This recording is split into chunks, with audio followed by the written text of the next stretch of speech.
What is going on, everyone? Welcome back to the channel. It's Brody here. Today I've got some really good news. I have finally sent a PSA submission to PSA from Australia without using a middleman / dealer.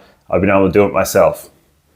So if you've been living under a rock for the last year, you would have known that the US, Trump, introduced tariffs basically for everyone. So that meant PSA had to sort of shift how they were taking submissions. And for Australia and for a lot of oceanic submitters, so a lot of the Asian Pacific area, we basically have had to submit using a dealer. So there's been a fair few dealers pop up here in Australia in the last year. But what's really cool is that I've been able to continue to submit using Greg at PCGC. So shout out to Greg. I'm going to link his website and probably his Instagram or his socials down below in the video. I've been using Greg for the last year to send my submissions.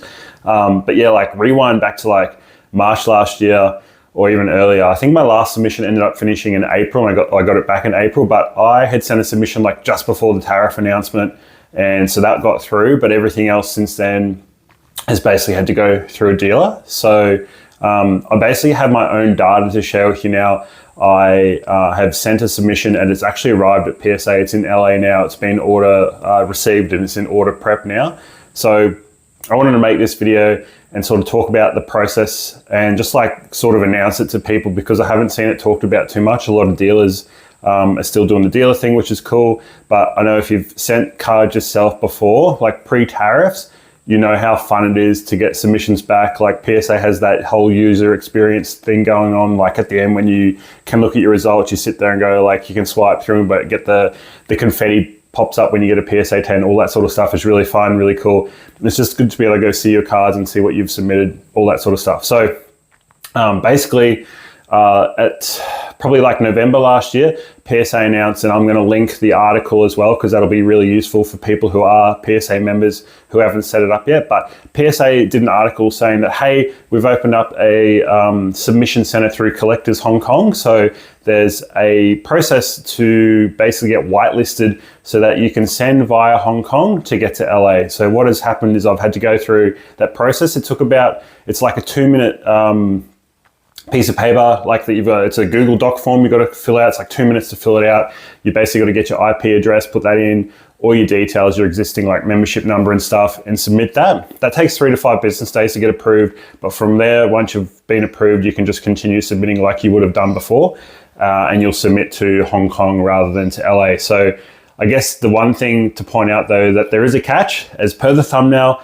there is a catch in sending. It does take an additional 2 weeks at the front end, and it's probably, I'm assuming, without having information yet, it's going to take another 2 weeks at the end. So what has happened, I'm going to give you some timelines and stuff. I sent the cards on January 5th to PSA, or to HK, to Hong Kong collectors. Order shipped on Monday. I sent that out through Australia Post Express as I normally do, and it arrived on Monday, January 12th, order received. So I actually sent collectors Hong Kong an email address directly just to say, hey, wondering if this package is received because AusPost says they've dropped it off or whatever. It's been sent to the receiver, and they got back to me same day and said, hey, yeah, we've got your package, it's here. It'll take up to 14 days for this to get to LA. And that's the catch. So there is an additional 14 days. There's like literally 2 weeks on the front end of the submission. So I actually didn't receive notification until yesterday. So today, at the time of recording, it's Wednesday the 4th of Feb. Yesterday on the 3rd, I actually received notification that it was in order prep. So when I went back into the app and I could see that it was actually it did arrive like exactly 14 days after it was received by the Collectors Hong Kong. So it arrived on the Friday, January 23rd.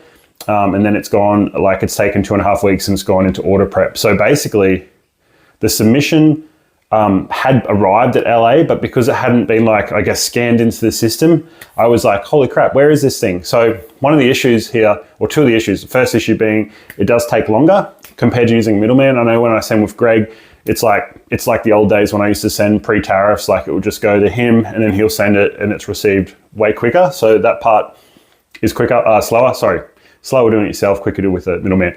And the second part of that is you actually don't know between like you sending it to Collectors Hong Kong and then getting it like order prep. So it's the 3rd of Feb that I got the notification that it was in order prep. And I didn't get any notification from January 12th onwards. So like for 2 to 3 weeks, I actually didn't know what was going on.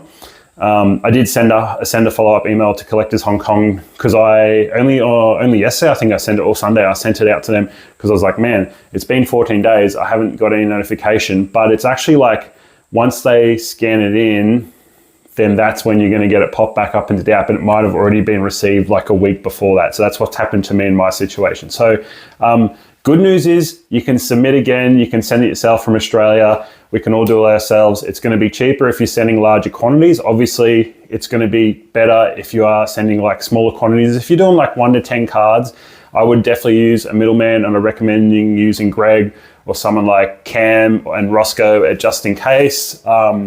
Any of those guys can help you out. Up here in Brisbane, there's Misty Collectibles. I think Manor Market on the Gold Coast. That's just to name a few. But if you're down that way, you can use the other guys as well. And then, yeah, obviously, like if you're sending yourself, it's going to be cheaper if you're doing those larger quantities. So like I sent off, I think that sub was 20 cards. I sent 20 cards, and it's going to be like, I think a lot of the prices nowadays for a middleman dealer are like $45 per card. And once you do all your costs and things, it basically ends up being like cheaper to do it yourself again, which is really cool. I do enjoy that. I'm going to continue using Greg. I'm going to probably send like my higher end stuff with him for now. And then the cheaper stuff, I'll probably just go back to doing myself, just because probably for peace of mind, like, because some of the more expensive stuff, I'd like to know where it is in the process, as opposed to sending cheapest. Like this first submission I've sent was really cheap stuff. So I didn't really, if it was to get lost, it's not a big deal. Like it's only maybe $100, $200 worth of cards. They're really cheap, and I just wanted to try it out. So I have data, so I can come back to YouTube, come back to socials and be like, hey guys, we can actually submit cards again. What else did I want to talk about? That's probably it. If you have any questions about submitting to PSA LA by yourself, let me know. Drop me a comment down below. You can hit me up on Instagram, Brody Plays Pokemon. Obviously, I'm here on YouTube as well when I make videos, but I will have probably some PSA submission videos to do. Obviously, I'll have some PSA return stuff when it comes back. I do also want to do a video. I've completed my Sword and Shield Alt-Art set. That took me 3 years, so I sort of want to circle back and do like, hey, it's done now. I haven't really done that on YouTube yet, to sort of show off the collection and talk about it, talk about what it costs, you know, a lot of the cards, where they came from and stuff like that. But yeah, anyway, I'm getting a bit sidetracked. I hope you guys enjoyed the video. Really excited that we can send cards to PSA again. It only took a year, so it's not too bad in the grand scheme of things. So I hope you enjoyed it, and I'll talk to you soon. Bye.